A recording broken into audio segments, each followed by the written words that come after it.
सबसे ऊपर, जो सबसे ऊपर है उसको मौली कहते हैं। और मौली का अर्थ सिर भी होता है। मौली कलाई पर बांधने के कारण इसको कलाई पर बांधते हैं, इसलिए इसको कलावा भी कहते हैं। मौली कच्चे धागे के सूत से बनाई जाती है और मूल रूप से लाल, पीला और हरा, लेकिन कभी कभी ये 5 धागों की भी बनाई जाती है, जिसमें नीला और सफेद 2 और रंग शामिल होते हैं। लाल, पीला, हरा इस मौली रक्षा सूत्र में, कलावा में ये त्रिदेव, ये 3 देव लोगों का नाम होता है। जिस मौली धागे में 5 रंग होते हैं उन्हें पंचदेव के नाम से जानते हैं। शास्त्र के अनुसार चाहे पुरुष हो या अविवाहित लड़कियां हो, अपने दाहिने हाथ में कलावा को बांधना चाहिए। जबकि जिस महिला का विवाह हो जाता है उनको बाएं हाथ में कलावा बांधना चाहिए। शादीशुदा महिलाओं को बाएं हाथ में कलावा बांधना चाहिए और कलावा को वैदिक दृष्टिकोण से उपमणिबंध भी कहा जाता है। इसको उपमणिबंध के नाम से भी इस रक्षा सूत्र को जानते हैं। और इसके अलावा भगवान शंकर जी के सिर पर चंद्रमा सबसे ऊपर विराजमान रहते हैं, इसलिए इन्हें चंद्रमौली भी कहते हैं। और वैसे भगवान भोलेनाथ का एक नाम चंद्रमौली भी है। देखो बच्चों, जब दानवों के राजा बलि अमरता के लिए भगवान वामन जी ने उनकी कलाई पर रक्षा सूत्र बांधा था, जिसे रक्षा बंधन का भी प्रतीक कहते हैं, तो राजा बलि जब 3 पग में भगवान ने पूरे संसार को नाप दिया,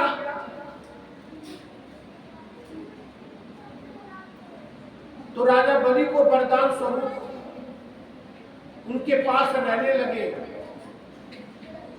तो लक्ष्मी जी बड़ी परेशान हो गई और कहने लगी कि आखिर कब तक प्रभु जो है राजा बलि के पास रहेंगे। तो रक्षाबंधन के दिन माता लक्ष्मी जी राजा बलि के पास गई और उन्हें रक्षा सूत्र बांधी। तो रक्षा सूत्र बंधन में उपहार के रूप में माता लक्ष्मी जी ने राजा बलि से कहा कि आप मेरे प्रभु विष्णु जी को मुझे दे दीजिए। तो उस सूत्र की सौगंध और प्रतिज्ञा और उसकी लाज रखने के लिए राजा बलि ने विष्णु जी को, लक्ष्मी जी को समर्पित कर दिया। अगर लड़कियों की शादी नहीं हुई है तो उन्हें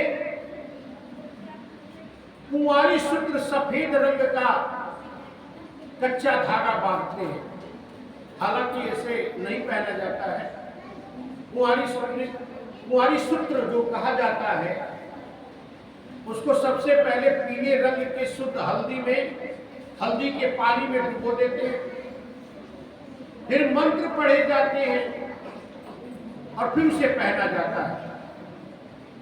मंत्र जाप के बाद अक्षत धागा धारण किया जाता है। और खास बात यह है कि इसे केवल कुंवारी लड़कियां ही पहनती हैं, इसे पुरुष नहीं पहनते। और इसके अलावा कुंवारी सूत्र जो होता है, जो हल्दी के पानी में रंगा होता है, लड़कियां तभी तक पहनती हैं जब तक उनकी शादी तय नहीं हो जाती है। जिस दिन उनकी शादी तय हो जाती है तो इस सूत्र को उन्हें उतारना पड़ता है। कलाई पर मौली को बांधने को या कलावा या उपमणि बंध, मैंने इसके सारे नाम बता रहा हूं। कलाई पर बांधने को तो कलावा कहते हैं, सबसे ऊपर इसीलिए मौली कहा जाता है, और मणिबंध है। हाथ के आधार पर 3 रेखाएं होती हैं। कभी हाथ को ऐसे करोगे तो इसमें 3 रेखा बन जाती है, इसीलिए इन्हें मणिबंध कहा जाता है। 3 रेखाएं बनती हैं, और मणिबंध भाग्य और जीवन रेखा का उद्गम स्थान भी है। इसी मणिबंध के नाम 3 जो यहां पर लकीरें बनती हैं ऐसे करने पर हाथ, तो यही हमारे ब्रह्मा, विष्णु और महेश है। यानी आपके हाथों की कलाइयों में जो 3 रेखाएं यहां पर बंधती हैं, यही आपके शिव है, विष्णु है और ब्रह्मा है। इसी तरह शक्ति, लक्ष्मी और सरस्वती का भी यही वास माना जाता है, इसीलिए ये मणिबंध है। और जब इस पर रक्षा सूत्र बांधते हैं तो ये मान्यता है कि आपके इस हाथ से कोई भी गलत काम नहीं होगा। इसलिए इसको बांधने का कुछ नियम भी है। विवाहित महिलाओं को बाएं हाथ में कलावा बांधने का नियम है, और जिस हाथ में कलावा बांध रहे हो तो कभी ध्यान देना बच्चों कि अगर कोई विप्र, कोई ब्राह्मण, कोई पंडित जी जब कलावा बांध रहे हो, या कोई भी आपके घर का सुचितापूर्ण रूप से या गुरु के द्वारा ये बांधा जा रहा हो, तो मुट्ठी बंद होनी चाहिए, मुट्ठी खुला होना नहीं चाहिए। जब भी मौली बांधा जाता हो तो मुट्ठी बंद कर लेना चाहिए, और दूसरा हाथ सिर पे रख लेना चाहिए। ऐसे करके और तब रक्षा सूत्र बंधवाना चाहिए। ये इसका नियम है। आप जहां भी मौली बांधे, एक बात का हमेशा ध्यान रखें कि जो मौली का धागा होता है उसे केवल 3 बार लपेटा जाना चाहिए। ये खूब लेकर के उसको 5 बार 10 बार खूब चौड़ा करना। चौड़ा भी बांधना हो तो पहले ही चौड़ा जो है मौली का सूत्र ले लो, लेकिन उसे 3 बार ही बांधना चाहिए। एक बार ब्रह्मा, एक बार विष्णु और एक बार महेश, और तीनों लोगों के साथ शक्ति, लक्ष्मी और सरस्वती 3 गांठ बांधे जाते हैं। एक पहला गांठ शक्ति का, दूसरा गांठ लक्ष्मी का, और तीसरा जो गांठ होता है वो सरस्वती का। यानी ब्रह्मा, विष्णु, महेश के साथ मां भगवती, मां लक्ष्मी और मां सरस्वती को बांध दिया जाता है। इस तरह से हाथ में जब आप रक्षा सूत्र को बांध लेते हैं तो माँ भगवती, माँ लक्ष्मी और माँ सरस्वती की आपके ऊपर कृपा होती है। और वो हाथ में कलावा जो बंधा रहता है, उससे आपकी रक्षा तो होती भी है, और यही रक्षा बंधन जब देवासुर संग्राम हुआ तो इंद्र की पत्नी सचीपति ने इंद्र को रक्षा सूत्र बांधा, यानी बहने भाइयों के लिए, रक्षा के लिए पत्नी, माता, गुरु, विप्र, ब्राह्मण अपने पुरोहितों की रक्षा करने के लिए, पुत्र की रक्षा करने के लिए ये रक्षा सूत्र बांधा जाता है। और इस रक्षा सूत्र के द्वारा आपके जीवन में सब कुछ अच्छा अच्छा होता है। इसलिए जब भी आप अपने जीवन में कोई भी शुभ कार्य करने जाते हैं तो इस रक्षा सूत्र को, या पवित्र कार्य करने जाते हैं, पूजन करने जाते हैं, तो इस रक्षा सूत्र को बांधना चाहिए। इसीलिए जब इस बार जन्मदिन मनाया गया, फिर जब अगले शनिवार को जन्मदिन मनाया जाएगा, तो जितने बच्चों का मई में जन्मदिन होगा, ये रक्षा सूत्र उनको बांधा जाएगा, मंत्र पढ़े जाएंगे और साथ में उनका आरती और पूजन करके उनको स्वस्थ और दीर्घ आयु की कामना भी की जाएगी।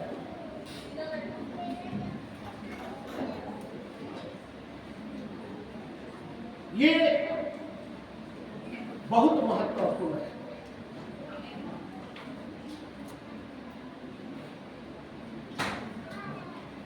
रक्षा जीवन में सजगता से आती है, और जब कोई भी जिम्मेदारी आपको दी जाती है तो मुख्य रूप से ये देखना चाहिए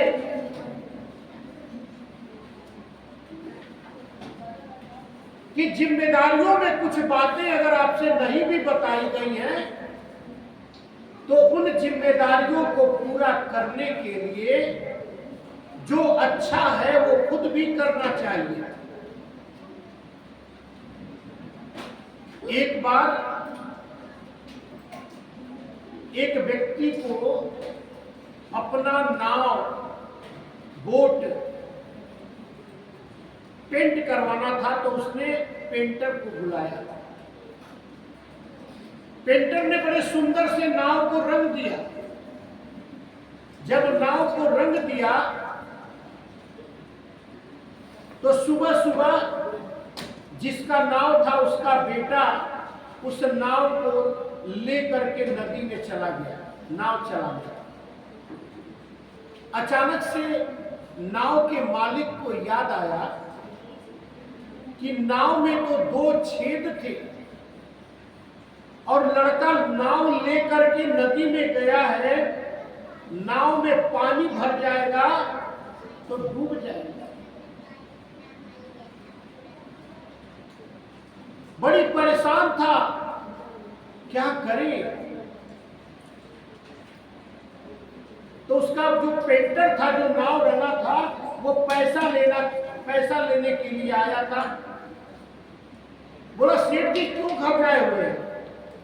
तो बोला कि कल जो तुमने नाव पेंट किया था उस नाव में 2 बड़े छेद थे, अभी मैंने उस छेद को बंद नहीं कराया था और मेरा लड़का नाव लेकर के नदी में चला गया है,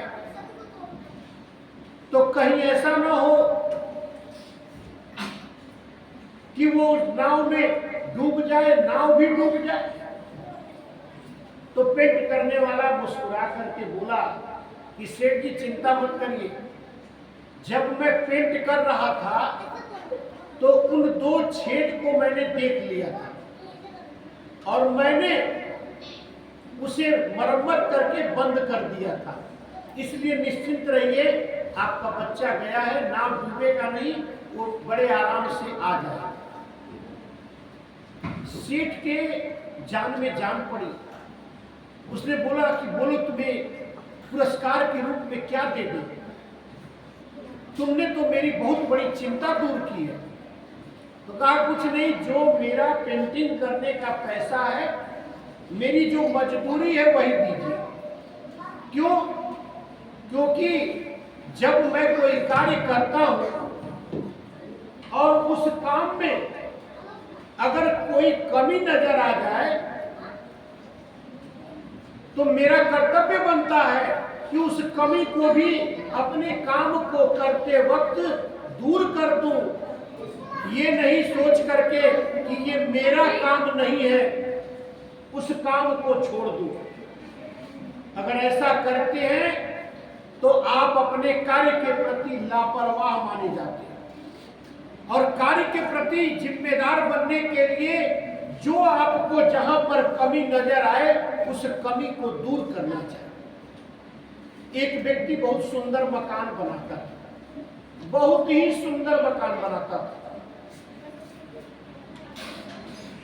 एक बार राजा ने उसे बुलाया और उससे कहा कि मेरा एक सुंदर सा मकान बना दो। तो बनाने वाला शिल्पकार सोचा इतना दिन से काम कर रहे हैं, अब काम से मन लगता है, भर गया है। उसने कहा राजा साहब, ये मकान तो मैं बना दूंगा, लेकिन इसके बाद अब मैं ये काम नहीं करूंगा, ये मेरा आखिरी मकान होगा बनाने का। राजा ने कहा ठीक है, ये तुम्हारा आखिरी होगा मकान बनाने का, बनाओ, अच्छी बात है। तो उसने सोचा कि चलो आखिरी मकान है, अब तो फिर बनाना नहीं है, तो चलो जैसे तैसे बना देते हैं।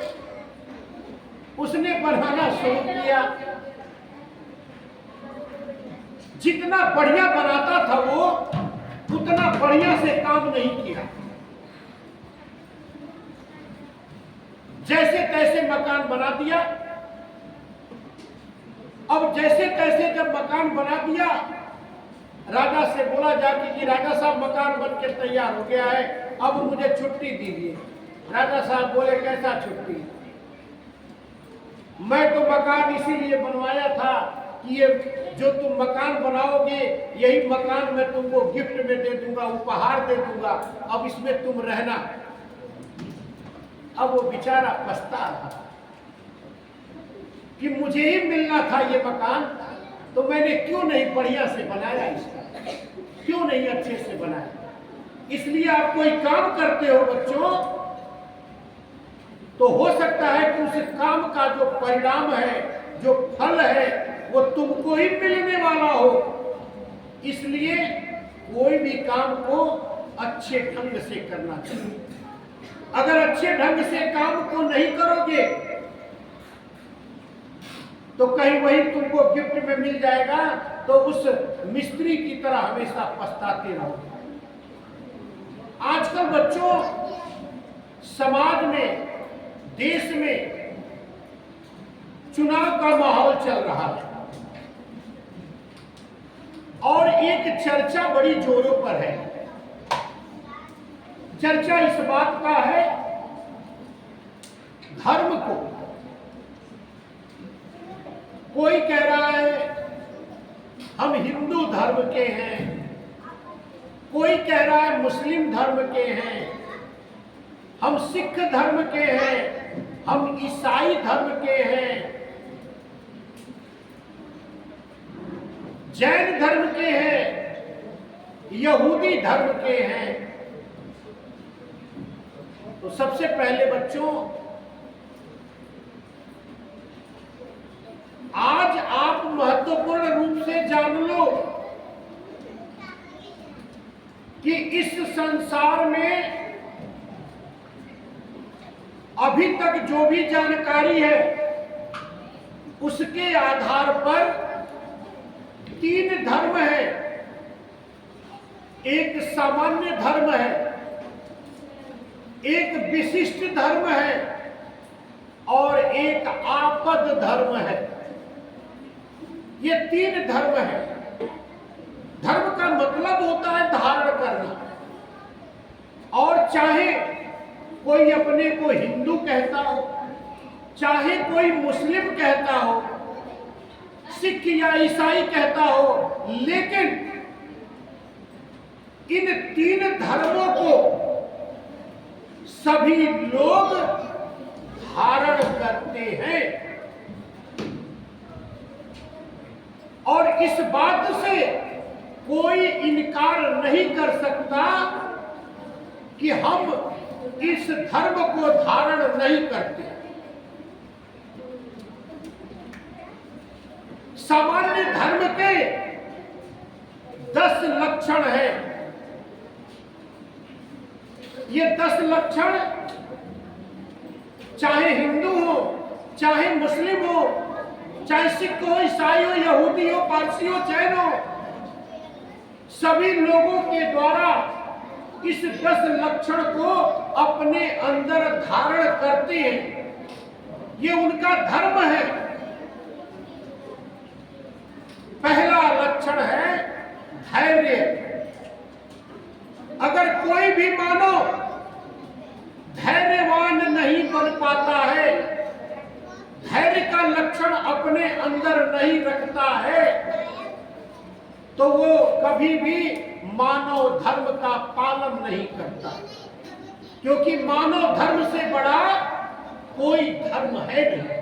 इसलिए सबसे पहले हर एक मानव को अपने अंदर धैर्य रखने का गुण आना चाहिए।